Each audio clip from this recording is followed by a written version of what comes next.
台湾人或者是中文是母语的人最会讲错的韩文发音，我可以列出好几十个，其中我抓个最有代表性的几个吧。第一个就是 KTP 收尾音，中文里面有没有 KTP 收尾的字呢？没有，对吧？所以很多人在学韩文的时候会忽略掉这 KTP 收尾音。但是其实我也是，大家也是，在一天的时间里面一定讲过很多次 KTP 收尾的文章。我在课程里面最常举的例子就是家人的单字，大家可以用这个方式去记哦。我们平时说爸爸的时候，这两个字之间没有 KTP， 但是爸爸这样念的时候呢，中间出现了 P 收尾音，来爸，为什么呢？爸爸第一个字念完之后，嘴巴是开着的。爸爸要念第二个字的时候，嘴巴才会闭一下。可是爸爸这样念的时候呢，第一个字念完，嘴巴会是怎么样？嘴巴是马上闭起来的概念。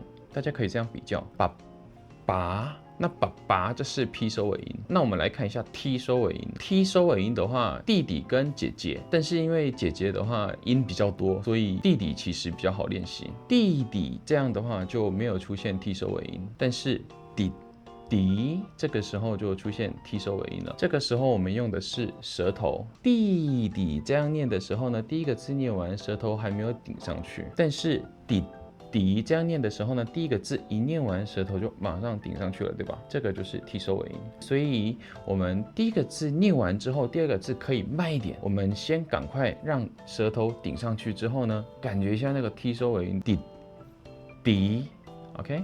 那么 K 收尾音呢 ？K 收尾音是用喉咙，这种感觉是哥哥。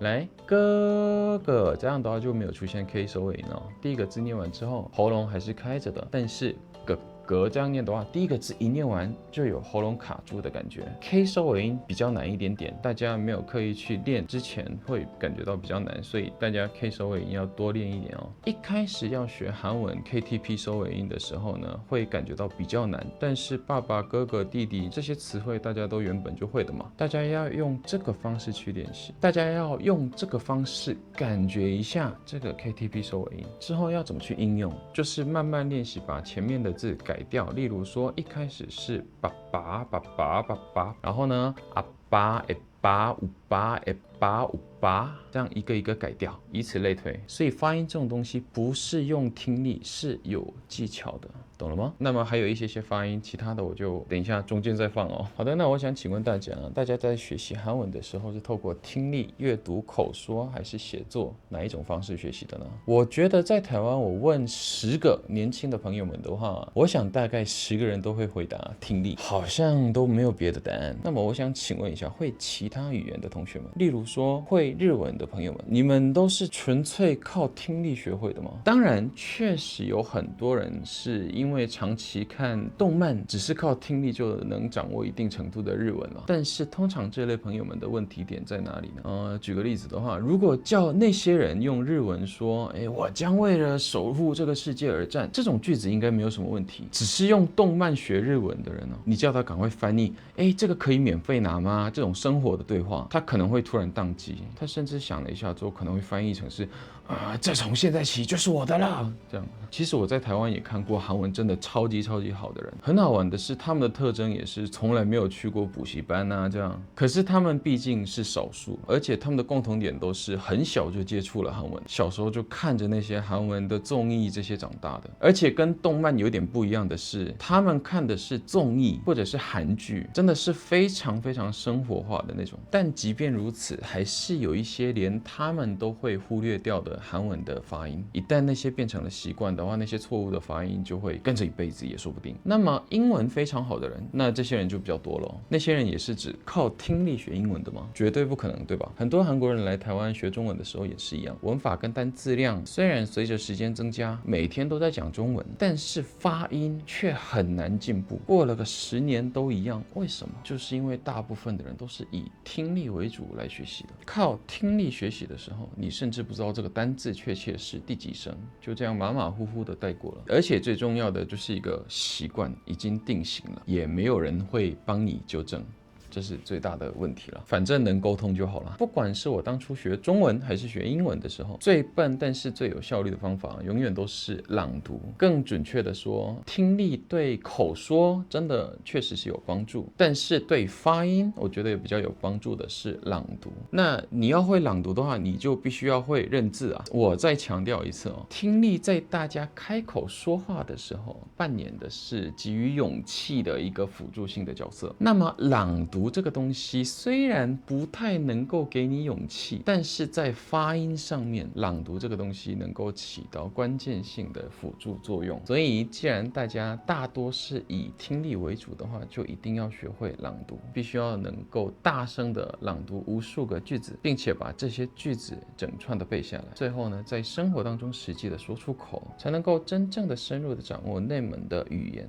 好，这次我们来练习一下韩文的리을这个音啊，这是大魔王音，对吧？这个音大家每次都是这样发的，这样念。例如说 R， 大家会这样念 R。例如什么水，韩文的水是 r。很多人学韩文学了很久，遇到这个收尾音还是会卡，还是会有就是会。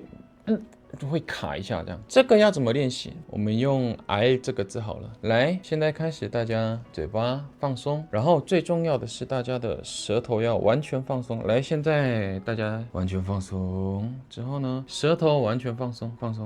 现在舌头是完全放松的状态哦，什么都不要想。这是你们的舌头哦，舌头现在是放松的哦，尤其是舌尖。打它哦，然后呢，现在舌头上去，可是不是舌尖上去，是舌头的中间这样上去，这样舌头这样上去，然后呢，你的舌头的中间的部分轻轻的贴到上面 ，OK？ 但是尤其是你的舌尖不要出力，是你的整个舌头轻轻的、软软的、软趴趴的这样上去的感觉 ，OK？ 你先练习这个啊，放松，整个身体放松之后呢，你的舌头是软的，这才是关键。你的舌头是软的，不是尖尖的，不是硬硬的，是软的状态，而且是中间碰到上面的感觉。这才是韩文的一个音，不是舌尖。别的字물好了물也是舌头是软的状态。물，那我们再快一点点的话，물的音舌头是软的，这个是习惯。急了的话，舌头又会突然就是变硬，那它也是有原因的，这个要讲很多，所以有兴趣的话就到时候再学哦。反正这边的关键是舌头必须是软的，一旦变硬了就卡住了。好吗？其实很简单，只是看有没有人在纠正你。按照我刚刚说的去做的人，应该都有成功。尽管舌头放松，但是你的声音是这样不行的，因为你这样的话就是没有放松。当然，最重要的概念就是喉咙音，就是你的声音本身就是要放松。还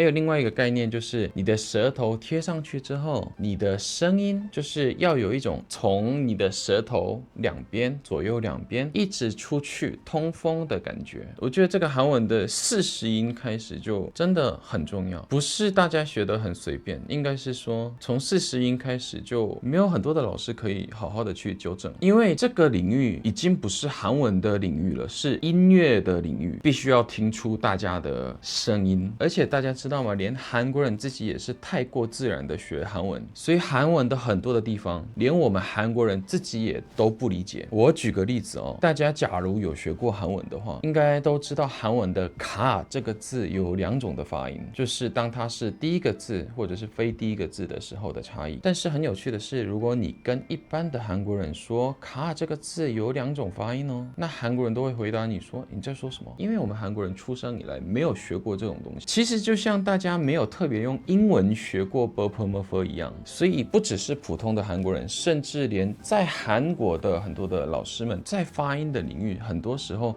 其实也没有办法知道有这么多的隐藏规则。而我的话就是把这些韩国还没有被整理出来的这些规则一个一个找出来，并且就是申请了专利。那去年底开始吧，我大约花了3个月的时间，在台湾最大的线上课程平台知识卫星，我真的就是每天都在准备这个韩文的发音课程。我觉得这个备课的时间真的是太辛苦了。我原本以为中间还能拨个空拍一些别的影片啊，上传到 YT， 我真的完全是高估我自己了。以前上课的话是可以开麦克风一个一个听学生的发音，然后就对症下药。那这次的话是第一次从头到尾就只是看着镜头就这样讲课，老实说对我来说真的是一个很大的挑战。我觉得大部分的理论跟发音的基本知识都在知识卫星上面了。好的，感谢大家，这算是我的宣传片。那最后想要教大家的是 Shield， 这也是最大的大魔王了哈。在 Shield 的话，大家发音的问题是什么？就是双子音跟单子音大家都念得一模一样，사跟사大家都念一样，사 사 사 사 사都一样。例如사랑해요大家念成사랑해요 사랑해요都念成是사这样。사 사 사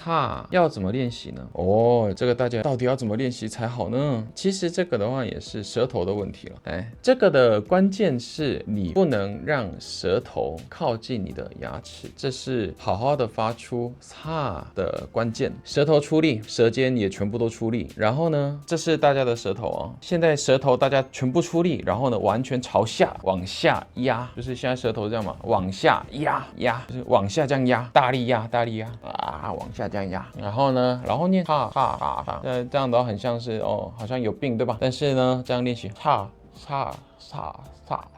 这样的话，你想要念出萨也没有办法念出来，对吧？可是先这样练习，萨，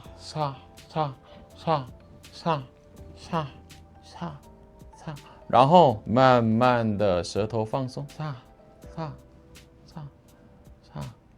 然后舌头依然在那里，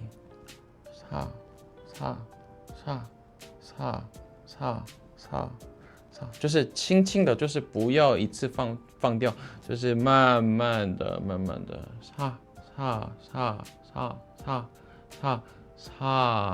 然后呢，声音慢慢的放出来，应该差不多这样就可以了，这样应该就结束了。